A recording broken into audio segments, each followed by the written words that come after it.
Assalamualaikum warahmatullahi wabarakatuh. Halo teman-teman, dan saya ucapkan terima kasih kepada dosen pengampu mata kuliah Bahasa Indonesia atas tugas presentase yang diberikan kepada kami. Dalam video ini, saya akan mempresentasikan salah satu materi dalam mata kuliah Bahasa Indonesia, yaitu kalimat efektif. Nah, apa sih itu kalimat efektif? Berikut penjelasan dari beberapa ahli yang terkait dengan maksud dari kalimat efektif.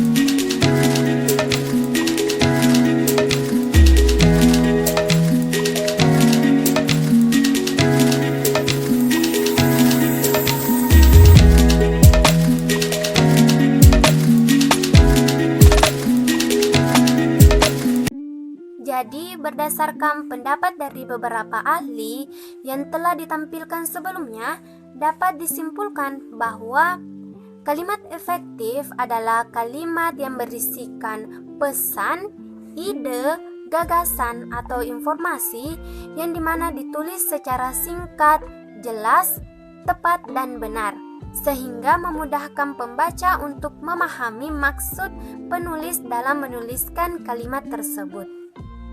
Selanjutnya, kalimat efektif adalah kalimat yang disusun berdasarkan kaidah-kaidah yang berlaku, di mana kaidah-kaidah tersebut sebagai berikut. Pertama, menggunakan ejaan yang berlaku, yaitu sesuai dengan EYD. Yang kedua, menggunakan tanda baca yang tepat. Dan yang ketiga, menggunakan kata-kata baku.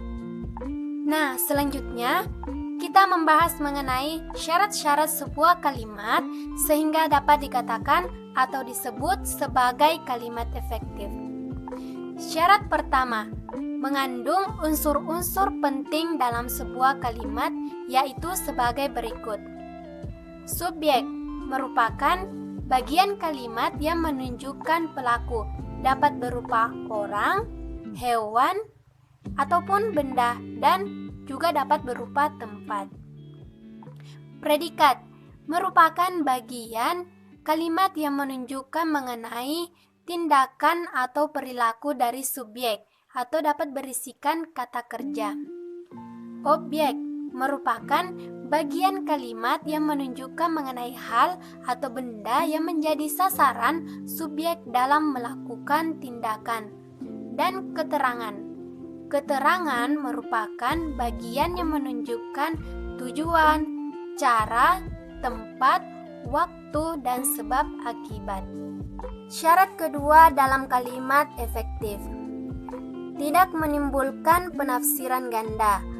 Artinya, dalam membaca kalimat, pembaca dapat menafsirkan atau memaknai kalimat tersebut dalam satu makna.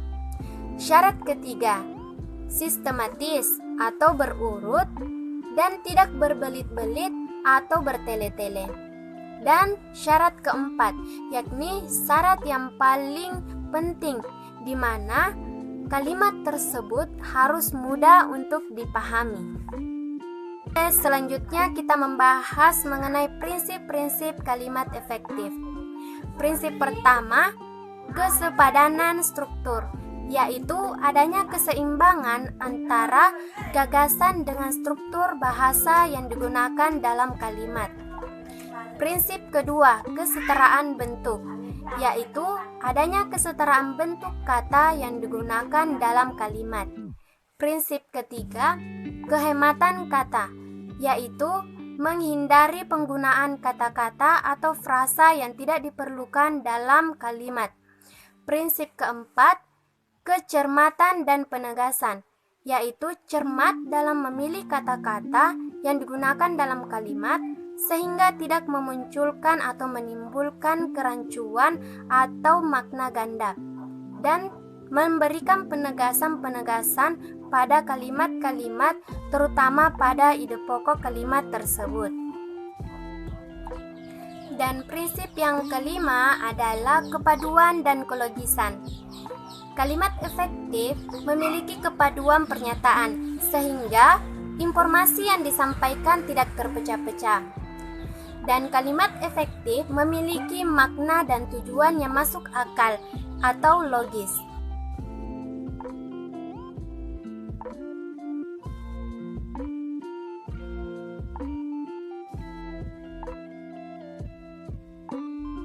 Selanjutnya yang kita bahas adalah tujuan dari kalimat efektif dan mengapa penting kita mempelajari kalimat efektif.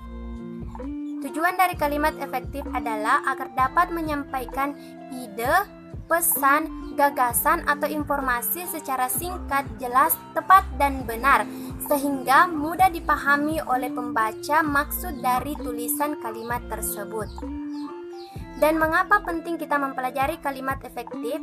Agar kita dapat menyampaikan ide, gagasan, informasi, atau pesan secara singkat, baik melalui lisan atau komunikasi ataupun melalui tulisan.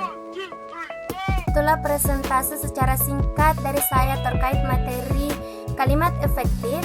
Semoga dapat bermanfaat untuk teman-teman dan untuk lebih menambah wawasan teman-teman terkait dengan kalimat efektif. Saya menyarankan kepada teman-teman untuk mencari lebih banyak lagi referensi terkait materi kalimat efektif. Akhir kata, wassalamualaikum warahmatullahi wabarakatuh dan sampai jumpa.